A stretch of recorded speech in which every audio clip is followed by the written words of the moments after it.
ভারতের Defence Research and Development Organisation DRA অগ্নি-5 এর নতুন ভার্সন তৈরি করেছে। এর অগ্নি-5 মাটির ৮০ থেকে ১০০ মিটার গভীরে গিয়ে কংক্রিটের আস্তরণ ভেদ করতে পারবে বলে দাবি করা হচ্ছে। ৭,৫০০ কিলোগ্রাম পর্যন্ত বিস্ফোরক বহন করে নিয়ে যেতে পারবে এই ক্ষেপণাস্ত্র। খবর ইন্ডিয়া টুডের। এই ক্ষেপণাস্ত্রের দুটি ভার্সন থাকবে। একটি ২৫০০ কিলোমিটার দূরত্বের মধ্যে ৭,৫০০ কিলোগ্রাম পর্যন্ত বিস্ফোরক নিয়ে বাংকার বাস্টারের কাজ করবে। এটা সুপারসনিক গতিতে যাবে। অন্যটি ৫,০০০ কিলোমিটারেরও বেশি দূরত্বে পারমাণবিক অস্ত্র বহন করতে পারবে। সম্প্রতি ইরানের পরমাণু কেন্দ্রে বাংকার বাস্টার বোমা GBU-৫৭ ফেলেছিল যুক্তরাষ্ট্র। এর ফলে ইরানের পরমাণু কেন্দ্রে ব্যাপক ক্ষয়ক্ষতি হয়েছে বলে দাবি করেন ট্রাম্প।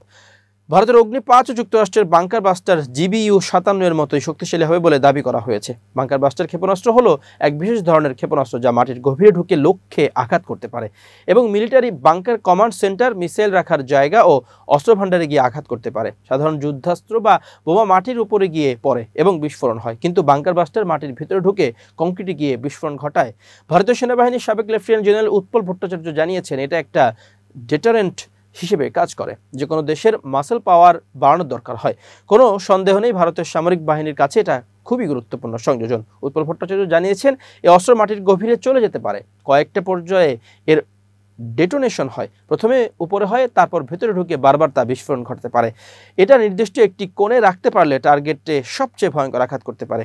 তাই এই অ্যাঙ্গেল বা কোণটা খুবই জরুরি। তিনি জানিয়েছেন, এখন মার্কিন বাংকার বাস্টার দেখার পর ভারতের এই প্রয়াস নিয়ে আলোচনা হচ্ছে। তবে ভারত আগেই এই অস্ত্র বানাবার প্রক্রিয়া শুরু করেছে। আধুনিক যুদ্ধে এই বাংকার বাস্টার খুব জরুরি বলে মানা হয়, কারণ অন্য দেশের কমান্ড ও কন্ট্রোল কেন্দ্রগুলো এখন মাটির নিচে থাকে। অস্ত্র, জ্বালানি, রাসায়নিক ও জৈবিক অস্ত্রও মাটির তলায় রাখা হয়। সেগুলোতে আঘাত করতে চাইলে বাংকার বাস্টার দরকার হয়, সেখানেই এর গুরুত্ব।